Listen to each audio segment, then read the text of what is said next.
Drone టెక్నాలజీతో దోమలు లేకుండా చేస్తాం. హాట్స్పాట్లను గుర్తించి సీజనల్ వ్యాధులే సోకకుండా చూస్తాం. గతేడాది గద్దెనెక్కిన వెంటనే సీఎం చంద్రబాబు భీషణ ప్రతిజ్ఞ ఇది.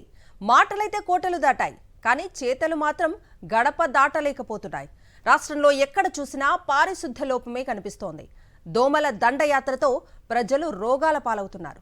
రాష్ట్రంలో పారిశుద్ధ్య నిర్వహణ రోజురోజుకు దిగజారడంతో వ్యాధులు ముసురుకుంటున్నాయి. పరిశుభ్రత మెరుగుపరచడం కోసమంటూ నిర్వహిస్తున్న స్వచ్ఛాంధ్ర కార్యక్రమంలో సీఎం చంద్రబాబు ఫోటోషూట్లు, ప్రచార ఆర్భాటమే మినహా చిత్తశుద్ధి కరువైంది. గ్రామాలు, పట్టణాలు, నగరాల్లో అస్తవ్యస్తంగా మారిన పారిశుద్ధ్యంతో మలేరియా, చికెన్ గున్యా, విషజ్వరాలు చుట్టుముడుతున్నాయి. భారీ వర్షాలతో నీటి కాలుష్యం కూడా దీనికి తోడు కావడంతో రాష్ట్రంలో ఇంటింటా విషజ్వరం, దగ్గు, జలుబు, ఒళ్ళు నొప్పులు, మలేరియా, టైఫాయిడ్, డెంగీ లాంటి అనారోగ్య బాధితులే కనిపిస్తున్నారు. లార్వా దశలోనే దోమ నివారణకు చర్యలు చేపట్టి ఉంటే దోమల బెడద ఈ స్థాయిలో ఉండేది కాదని ప్రజలు వాపోతున్నారు. ప్రభుత్వ ఆసుపత్రులను నీరుగార్చిన చంద్రబాబు సర్కార్ ప్రజారోగ్యాన్ని గాలికి వదిలేయడంతో పేదలు ప్రాణాలు కాపాడుకునేందుకు ప్రైవేట్ ఆసుపత్రులకు పరుగులు తీస్తూ జేబులు గుల్ల చేసుకుంటున్నారు. అనారోగ్య సమస్యలతో ప్రభుత్వ ఆసుపత్రులకు వస్తున్న వారికి చిన్న చిన్న మందులు కూడా దొరకని దుస్థితి నెలకొంది.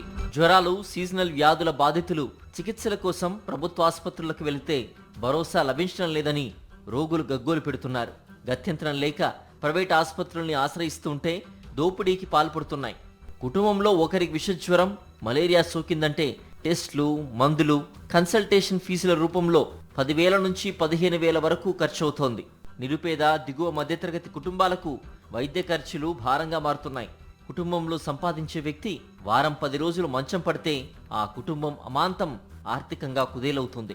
అధికారిక లెక్కల ప్రకారమే గత ఏడాదితో పోలిస్తే మలేరియా కేసులు గణనీయంగా పెరిగాయి. ప్రైవేట్ ఆసుపత్రుల్లో నమోదవుతున్న విషజ్వరాలు, డెంగీ, చికెన్ గున్యా, టైఫాయిడ్ కేసులు ప్రభుత్వ లెక్కల్లోకి ఎక్కడం లేదు. వీటి సంఖ్య కూడా గతంతో పోలిస్తే పెద్ద ఎత్తున పెరిగింది. వైద్య, మున్సిపల్, పంచాయతీ శాఖల మధ్య సమన్వయం కొరవడి క్షేత్రస్థాయిలో నమోదవుతున్న కేసుల్ని వైద్య శాఖ పూర్తి స్థాయిలో నమోదు చేయడం లేదని స్పష్టంగా తెలుస్తోంది.